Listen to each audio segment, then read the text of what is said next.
As they say, beauty can change a person's fate. But in Sikasu village, it wasn't beauty alone. It was a golden secret that had the power to change destinies and challenge the kingdom's most powerful. Once upon a time in the vibrant Sikasu village, there lived a hunter named Kwedwo Baini, who was married to a beautiful woman named Buruwa. They were married for many years and desperately wanted a child, but had no luck. They spent all their money trying to have a baby, but despite their efforts, they remained childless. This brought them great sadness because having a child was their deepest wish. Due to their childlessness, Kwedwo was nicknamed amongst his peers Tiborni, which meant the unlucky one. Buruwa, upset by how others mocked her for not having children, felt desperate. Tired of the taunts and sadness, she was ready to face any challenge to become a mother. She went to the river and cried to the gods of the land to have mercy on her and bless her womb with a child. On her way back home, she ran into an old man a few yards away from her house. He looked tattered and worn out. The old man had walked several days without food and water and begged Buruwa for some water. Buruwa brought him to her home, specially prepared some food for the old man, and gave him a change of clothing. After he finished his meal, he blessed Buruwa and said, "A year from now, you will hear a cry of a baby in your home." Buruwa thanked him and went to get him more food, but when she returned, the man was nowhere to be found. Unknown to Buruwa, the beggar was the god of the land who put her to the test before he answered her request. True to the words of the old man, Buruwa became pregnant and gave birth to a lovely baby girl named Aku. Sadly, not long after Aku's birth, Buruwa fell ill with a mysterious sickness and sadly passed away. Now alone and worried about his daughter's future, Kwedwo Baini decided to remarry to ensure Aku would be properly cared for. He married a woman named Abina, who had 2 daughters from a previous marriage. Kwedwo Baini hoped his new family would provide the love and care that Aku needed after losing her mother. One day, Kwedwo Baini went to town to buy a trap for catching wild animals. He planned to use it the next day for hunting, so he stored it at home. However, his decision to keep the trap at home resulted in an unforgettable incident. While playing, little Aku, unaware of the trap's danger, accidentally triggered it, and it snapped shut on her hand. Poor Aku screamed in pain, but her stepmother ignored her cries and walked away, showing no empathy for the poor girl. This cruelty revealed how she truly felt about Aku. When Kwedwo Baini finally returned home, it was too late. The trap had severely injured Aku's hand, and her wound became so bad that she lost her arm. Seeing his daughter in such pain broke Kwedwo's heart. He couldn't bear to watch her suffer, so he turned to drinking. His sadness consumed him, and he soon died, leaving Aku alone in the world with her wicked stepmother, who ill-treated her even as a child. As the years passed, Aku's cruel stepmother made sure that she did all the housework, cooking and cleaning by herself, despite having only one arm. Her stepsisters did nothing. Even though Aku cooked the meals, she wasn't allowed to eat with the rest of the family. She had to settle for leftovers while her stepsisters enjoyed the best dishes. This unfair treatment made Aku's life difficult. Despite the constant neglect and injustice she faced, she grew up into a breathtaking young woman and always hid her amputated arm from everyone outside her home. Whenever she went out, she made sure she was well covered to conceal her secret. Her beauty caught the attention of many suitors, but she felt unworthy due to her condition. Soon, the date for the annual festival of Sikasu village was announced. This wasn't just any celebration. The king had announced his intent to take a second wife during this year's festival. Hence, It was a time when young maidens would present themselves before the king to be chosen as the most beautiful among them. This brought excitement to the village as families showcased their daughters. Although the festival was an opportunity for many, Aku felt left out due to her physical condition, which made her ineligible for such honor and recognition because it was taboo for the king to be associated with anyone with a disability. It was believed that disability brought disgrace to the throne. Aku's stepmother prepared her daughters for the festival, dressing them beautifully to catch the king's attention. In contrast, Aku was given old tattered clothes to wear. Her stepmother deliberately dressed her poorly to ensure the king wouldn't choose her. But Aku wasn't interested in the festival or being chosen by the king. After all, she felt unworthy because of her disability, but she had to be present. During the festival, the young maidens paraded themselves before the king. Despite her attempts to stay unnoticed, the king was drawn to her modest beauty and chose her as his third wife. This surprised everyone, especially since Aku had tried to conceal her disability. Her stepsisters were jealous and upset that she was chosen over them. They ran to their mother, weeping and expressing their frustration.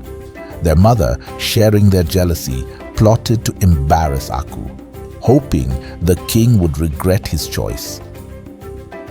During their honeymoon, Aku felt it was important to reveal her secret to the king. She only had one arm. She was ready to leave, thinking her disability would make her unacceptable to the king. However, the king's reaction was unexpected. After learning about Aku's condition, his affection for her grew even stronger. He admired her honesty and asked her to keep her disability hidden from others in the palace to protect her from any judgment. In the palace, everyone liked Aku, except for the king's first wife, who disliked her. Despite various attempts to undermine her, the first wife couldn't succeed. During a visit to her stepmother, Aku shared that she was treated well in the palace, except for the king's first wife. However, Aku's stepmother decided to act on her jealousy. She secretly sent a messenger to the palace to arrange a meeting with the king's first wife, hoping to form an alliance against Aku. During their meeting, the stepmother revealed Aku's secret about her missing arm, hoping to turn the first wife into an ally. The first wife was shocked to learn that Aku had only one arm. She spread the news, stirring up gossip in the palace, which eventually reached the elders. They were disturbed by this revelation and confronted the king, accusing him of hiding this abominable fact.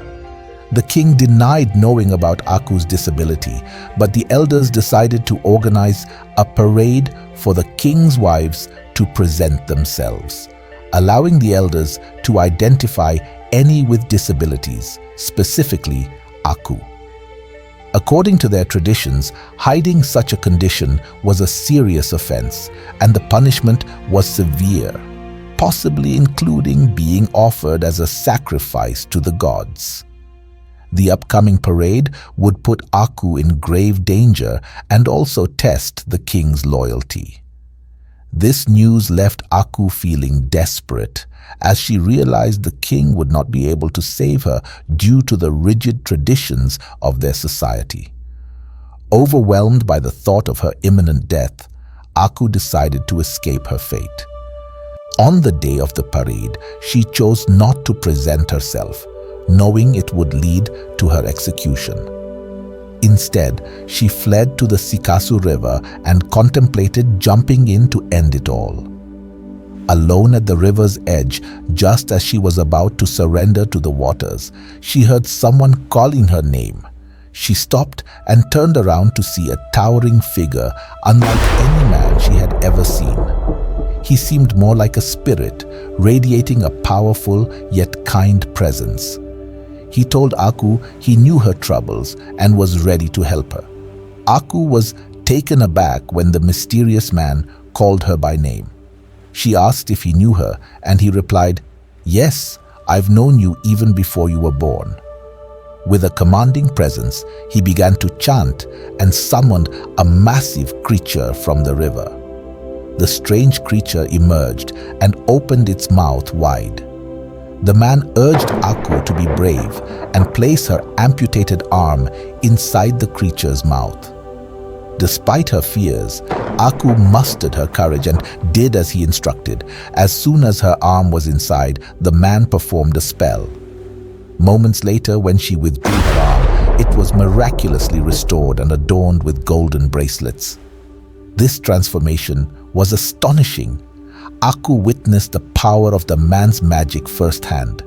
Her amputated limb was now a perfectly formed arm, enhanced with glittering gold, signifying not just a physical restoration, but also newfound strength and fortune. The man advised Aku to keep her restored arm hidden and return to the parade as if nothing had happened. When she arrived, everyone in the palace was looking for her. Soon the program began, and the elders instructed everyone to carry firewood, showcasing their ability to use both arms. While others complied, Aku hesitated, leading to a pitiful moment for the king. He watched her with a heavy heart, believing it would be the last time he would see her again. The first wife then called out to Aku, accusing her, "Hey Aku, why aren't you using both your arms to gather the firewood?" Aku chose not to respond, but the queen continued insinuating, "Is it because you are disabled, having just one arm?" The air thickened with suspense. The palace elders, aware of the whispers about Aku's condition, intervened, urging the queen to stop. "Please stop this," they said, emphasizing the gravity of falsely accusing the king's wife. Suddenly, Aku's stepmother stepped forward, supporting the queen's claim with a bold assertion that Aku indeed had only one arm. The scene was charged with disbelief and anticipation as the two women stood against Aku, challenging her place in the kingdom. In a heart-wrenching moment, the king sought to intimidate the accusers, hoping to end the relentless attack on Aku's character. "What if Aku reveals her arm and your accusations prove false?" he challenged. The air was thick with tension as the queen and Aku's stepmother confronted the king. Their response was dramatic. "If we are wrong, let us face the sacrifice." The weight of their words heightened the stakes. The king turned to Aku, his voice filled with sadness. "Please show us your arm and pick up the wood." The crowd hushed, anticipation filling the air. Slowly, Aku unveiled her arm, revealing not just a restored limb, but one exquisitely adorned with gold, to everyone's astonishment, including the king. The king addressed the gathered crowd. She hid her arm not because of a deformity, but to protect the precious gold and jewels it bore from thieves. He declared that from that day forward, Aku would be known as Aku Sika, which means gold. The king then turned to the queen and stepmother, whose faces were filled with shame. He decreed that they be sacrificed to the gods as a warning to others. They begged for pardon, but their pleas for mercy fell on deaf ears. "You swore an oath to the gods, and you must uphold your vow," he reminded them. For that, the queen and the stepmother were sacrificed to the gods according to the laws of the land. Aku, now known as Aku Sika, was crowned as the queen of the land. As the saying goes, a lie may run fast, but the truth will always catch up. This story reminds us that staying true to yourself, even when it's difficult, will always be rewarded. On the other hand, jealousy and wickedness only lead to ruin. Aku was honest about her condition, and in return, she found favor with the king. But the stepmother and the queen, driven by envy, met their downfall. Their jealousy consumed them. In the story, the queen hated Aku for no apparent reason, while everyone else in the palace liked her. Have you ever been in a situation where someone disliked you without any real reason? How did you handle it? Or what would you do if it happened to you? Share your thoughts in the comments. And if you're new here, don't forget to follow African Roots TV for more compelling stories.